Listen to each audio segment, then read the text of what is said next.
Radhe Krishna. Happy மாகிலி டே 15 திருப்பாவை பாசுரம் 15 வழானே மாயனே. So இந்த பாசத்தை விட நம்மளுக்கு அந்த எழுப்புற பாசுரத்தில் முடியுது. ஆண்டாள் கடைசி ஒரு தோழியை 10வது ஒரு தோழி எழுப்புறா.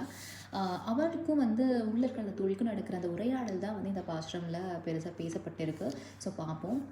இளங்கிலேயே இன்னுமா உறங்கிட்டுருக்க அப்படின்ட்டு ஒரு தோழி வெளியேருந்து சொல்கிறா. அதுக்குள்ளே இருக்கிறவா, அப்பா சில்லன்று இப்படி நீங்கள் ஏன் இப்படி கூப்பிடுறீங்க என்ன இந்த மாதிரி அமைதியான அந்த நேரத்தில் இப்படி கடும் பணியில் கூப்பிடுறீங்களே அப்படின்றா.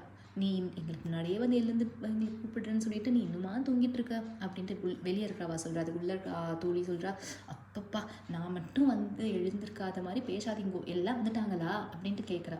எல்லாரும் வந்துட்டாங்க, நீ வேணா எங்களை எண்ணி பார்த்துக்கொள் அப்படின்னு சொல்லி வெளியே இருக்கவா சொல்கிறா. அதுக்கு சொல்கிறாவ, என்னமோ நான் மட்டும்தான் எந்திரிக்காத மாதிரி பேசாமல் மனசில் நினைத்துட்டு இதோ வந்து விடுகிறேன் அப்படின்ட்டு கொஞ்சம் கோவமாகவே கடுமையாக அப்படியே ஒரு இதாக பேசிட்டு ஏதோ வர அப்படின்னு சொல்கிறா.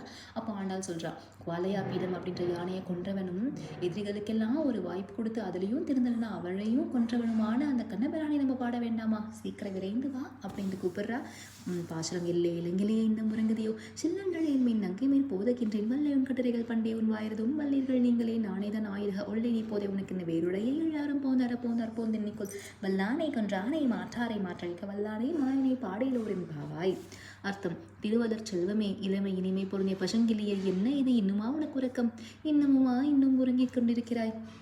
மஞ்சத்தில் இருந்து எழுந்தமர்ந்த தோழி தேனான மொழியில் நங்கையையும் தழுவியே ஷில்லென்ற மனம் புண்ணாகும்படி அழைக்காதீர்கள், இதோ நான் விடுகிறேன் என்றால் கனிவுடன். உடனே ஸ்ரீ கோதையால், நீ தேனாய் சந்தர்ப்பத்திற்கேற்ற வண்ணம் கட்டி சொல்லுகின்ற வார்த்தைகளை நான் சாமர்த்தியம் உள்ளவள், இதற்கு முன்னமேயே உன் வாய் வார்த்தை ஆற்றலை நாம் அறிவோம்.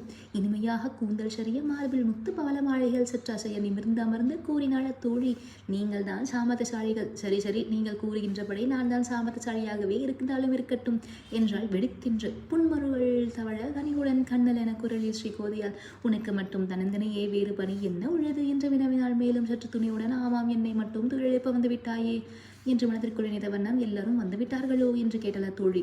வந்துவிட்டார்கள், உனக்கு ஐயமாக இருப்பின் நீயே வெளியில் எழுந்து என்னை பார்த்துக்கொள் என்று உறுதியாகவும் இறுதியாகவும் கூறிய ஸ்ரீ கோதை மேலும் குவாலையா பீடம் என்கிற வழியை கொடிய யானையை கொன்றவனும் எதிர்களை எதிராக நின்று அழைத்தவனுமாய ஸ்ரீ கண்ணபிரானை போற்றி பாடுவதற்காக நீ விரைவாக எழுந்து வருவாய் எங்களுடன் என்று அழைக்கின்றாள்.